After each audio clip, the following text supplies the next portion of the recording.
പണ്ട് കാലത്ത് ഇങ്ങനെ നോമ്പോർക്കുന്ന സമയത്ത് ഒരുപാട് ഫ്രൂട്ടും കാര്യമൊന്നും ഉണ്ടാവില്ലല്ലോ. ഒരു കഷ്ണം ബത്തക്ക ഉണ്ടാവും, പിന്നെ തരി കാച്ചതും പത്തിലും കറി, അത്രയല്ലേ ഉണ്ടാവും. അന്നിങ്ങനെ ടൗണിലും ഉണ്ടാവില്ല ഫ്രൂട്ടൊന്നും. ഇപ്പോൾ വണ്ടിക്കാർ ഫ്രൂട്ടും കൊണ്ട് വരും. എന്നിട്ട് 3 കിലോന് 100, 3 എടുത്താൽ 100, ഇങ്ങനെ നമ്മളെ തക്കരിക്കും. അത് കൊണ്ടുവന്ന് മുറിച്ച് നോക്കുമ്പോൾ അതിൽ പകുതി കട്ടതായിരിക്കും, പകുതി നല്ല ഉണ്ടാവും. അങ്ങനെയല്ലേ ഉണ്ടാവുക. ഇതന്നെ കുറേ കട്ട വത്തക്കയുള്ളത്. പണ്ട് ഇങ്ങനെ വണ്ടിയിലാക്കിയിട്ട് പുരേൻ്റെ മുറ്റത്തൊന്നും കൊണ്ടിരുത്തില്ലല്ലോ. അന്ന് നോമ്പായാൽ ഷെഡ് കിട്ടും, ഓല മടിഞ്ഞിട്ടുള്ള ഷെഡും അതേപോലെ തന്നെ താർപ്പായ കൊണ്ടുള്ള ഷെഡും, അല്ലെങ്കിൽ എടുത്തിട്ട പീടിയേൻ്റെ വെറും ഷട്ടർ പൊന്തിച്ചിട്ട് അതിൽ ലോഡ് കണക്കിന് ബത്തക്ക കൊണ്ടുവന്നിട്ടുള്ള ഷെഡ്, അങ്ങനെയല്ല അന്നുണ്ടാവുക. അന്ന് എവിടെയെങ്കിലും നോമ്പോർക്കെല്ലാം പോന്നെങ്കിലും കാര്യമായിട്ട് കൊണ്ടുപോവുക ബത്തക്കയല്ലേ. ഞാൻ ഒരു 10-34 കൊല്ലം മുന്നേ എൻ്റെ ഏട്ടത്തീൻ്റെ പുരയിൽ നോമ്പോർക്കം പോകുന്ന സമയത്ത് ഉമ്മ പറഞ്ഞു എന്നോട് ഒരു ബത്തക്കാങ്ങ് വാങ്ങിക്കുമെന്ന്. അന്ന് ഇതന്നെയല്ലേ ഉണ്ടാവും. അങ്ങനെ ഞാൻ ഇവിടുന്ന് ഇറങ്ങി നടന്ന് ഞാൻ വിചാരിച്ച് ലാസ്റ്റ് ഓളെ പുരേൻ്റെ അടുത്ത് എത്തുമ്പോൾ കുറേ ഇങ്ങനെ മുക്കണ്ണി ഷെഡ് ഉണ്ടാവും. അങ്ങനെ ഞാൻ വിചാരിച്ചു ആടെ പുരേൻ്റെ അടുത്ത് എത്തുമ്പോഴുള്ള ഷെഡിൽ നിന്ന് മാങ്ങ വത്തക്ക ഇവിടുന്ന് തന്നെ വാങ്ങിയിട്ട് കനം തൂക്കണ്ടല്ലോ. വണ്ടിയും വാഹനമൊന്നും ഇല്ലാത്തതുകൊണ്ട് ഇവിടുന്ന് അങ്ങോളം നടക്കുകയും വേണം. അങ്ങനെ ഞാൻ ആടെ എത്തി ലാസ്റ്റുള്ളൊരു ഷെഡ് കണ്ട് അവിടെ അവിടെ ചെന്ന് നോക്കുമ്പോൾ ഇന്ന് ഇവിടുത്തെ മുഹമ്മദ് എങ്ങനെയാണുള്ളത് അതേപോലെയുള്ള ഒരാൺകുട്ടി ആ ഷെഡിൽ. അതേപോലെ അങ്ങനെ തന്നെ ചിരിച്ചിട്ട് ബായിന്ന് സീറിറ്റുന്നുണ്ട്. അപ്പം ഞാനും ഞാനക്കന്ന് ഭയങ്കര ഒരു കുറവാ. ഞാനധികം മുഖത്തൊന്നും നോക്കാണ്ട് ഞാൻ ഒരു ബത്തക്ക കാണുന്നു തന്നെ. അപ്പം എൻ്റെ അടുത്ത് പനി ഇവിടെ ഒന്നും കണ്ടിക്കില്ലല്ലോ, എവിടെയാന്ന് ചോദിച്ച്. അപ്പോൾ ഇവനും ഇവിടെ നാട്ടിലൊന്നും ഉണ്ടാവലില്ല, ഇവന് പുറത്താണ്ടാൽ, എവിടെയാ ആന്ധ്രയിലോ അങ്ങനെ എങ്ങാനായിട്ടിനുണ്ടാവല്.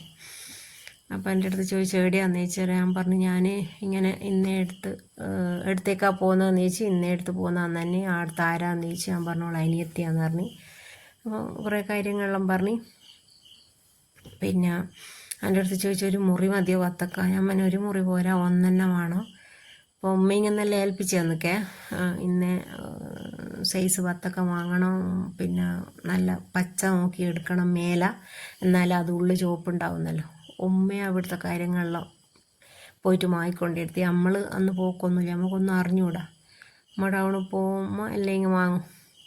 അങ്ങനെ അതെല്ലാം വെച്ച് നോക്കി ഞാൻ പറഞ്ഞു ഇങ്ങനെയുള്ളതെല്ലാം ബത്തക്ക വേണമെന്ന്.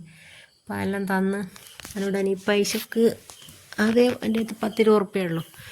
അപ്പോൾ ആ പൈസക്ക് വലിയൊരു ഞാൻ ഈ പറഞ്ഞ ക്വാളിറ്റി ഒന്നും ഉള്ളതൊന്നും കിട്ടൂല.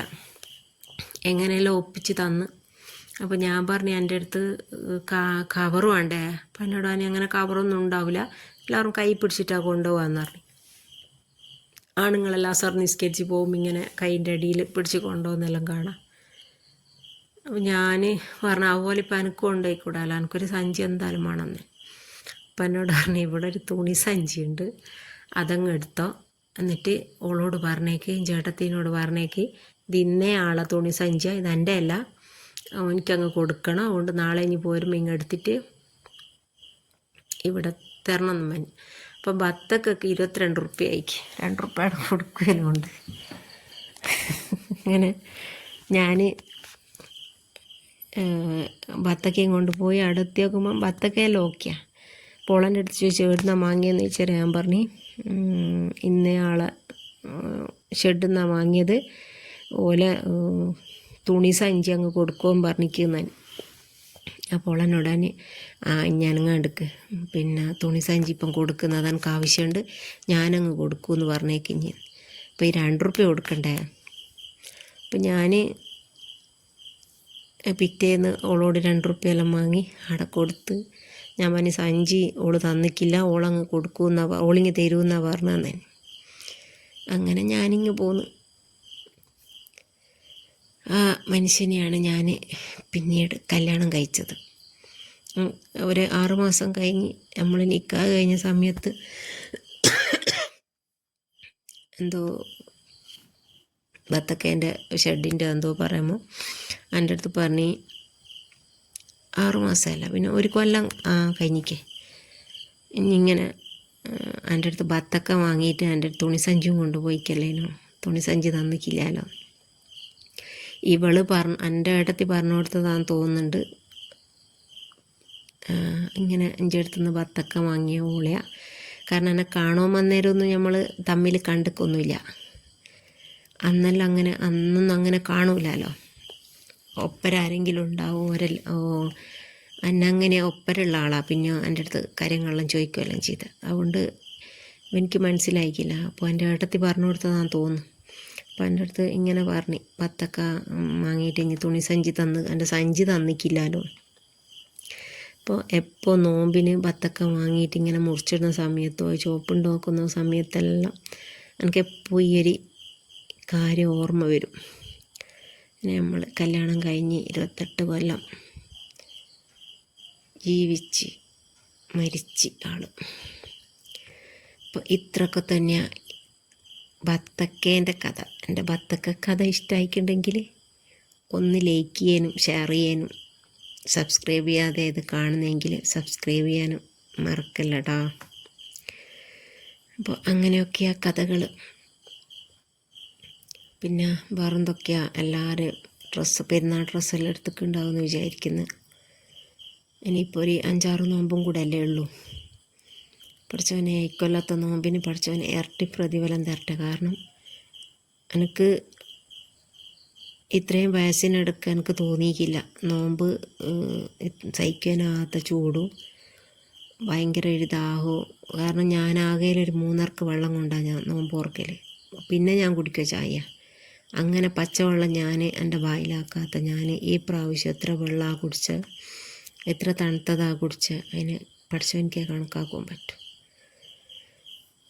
ഞാൻ ചെറിയ സമയത്ത് ഈ ഫെബ്രുവരി മാർച്ച് മാസത്തിലെല്ലാം നോമ്പ്, അന്നെല്ലാം 5:30 മണി 6 മണിയാകുമ്പോൾ എല്ലാം ഉമ്മാമയൊന്നും കാണാണ്ട് പോയിട്ട് മുറിക്കും. ഒന്നുമില്ല, വെള്ളമെങ്കിലും എടുത്ത് കുടിക്കും. അതാരും അറിയില്ലല്ലോ. ഉമ്മാമ ചോദിക്കും, ഇതെന്തിനായി നിൽക്കാണ്ട് വായിൽ വെള്ളമാക്കുന്നതെന്ന് ചോദിക്കും. അങ്ങനെ അല്ലെങ്കിൽ വൃത്തിക്കാത്തോട്ടത്തിൽ പോയിട്ട് മാങ്ങ നിന്നിട്ടും അങ്ങനെയെല്ലാം അങ്ങ് മുറിച്ച് കളയും, എത്തൂല എന്ന് തോന്നിയാൽ.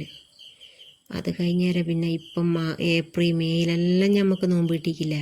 പക്ഷെ അതൊന്നും ഇല്ലാത്തൊരു ദാഹവും വരുത്താനൊക്കെ ഈ പ്രാവശ്യത്തെ നോമ്പിന് എല്ലാവർക്കും ഉണ്ടോ. ഈ പ്രാവശ്യത്തെന്ന് പറഞ്ഞാൽ ഒരു 10-15 കഴിഞ്ഞതിന് ശേഷം അതുവരെയൊന്നുമില്ല. നമുക്ക് വെള്ളം കുടിച്ചിട്ട് മതിയാകുന്നില്ല, തണുത്ത കുടിച്ചിട്ട് മതിയാകുന്നില്ല, ദാഹം തീരുന്നില്ല. പഠിച്ചവന് എല്ലാവർക്കും ഈ കൊല്ലത്തെ നോമ്പിൻ്റെ ഇരട്ടി പ്രതിഫലം തരട്ടെ. അല്ല നമ്മളെല്ലാവരും നോമ്പും ഇബാദത്തും എല്ലാം അല്ല കബൂലാക്കട്ടെ. ഇനി ഒരുപാട് റമളാനിൽ നമുക്ക് ഇതുപോലെ ഇബാദത്തെടുക്കാനുള്ള പഠിച്ചോ അനുഗ്രഹിക്കട്ടെ. അപ്പോൾ ഇത്രയൊക്കെ തന്നെ ഇന്നത്തെ വീഡിയോ ഇഷ്ടമായാൽ ലൈക്ക് ചെയ്യുക, ഷെയർ ചെയ്യുക, സബ്സ്ക്രൈബ് ചെയ്ത് സപ്പോർട്ട് ചെയ്യുക. ഓക്കെ, ഇൻഷാ അല്ലാ മറ്റൊരു വീഡിയോ ആയിട്ട് വരാം.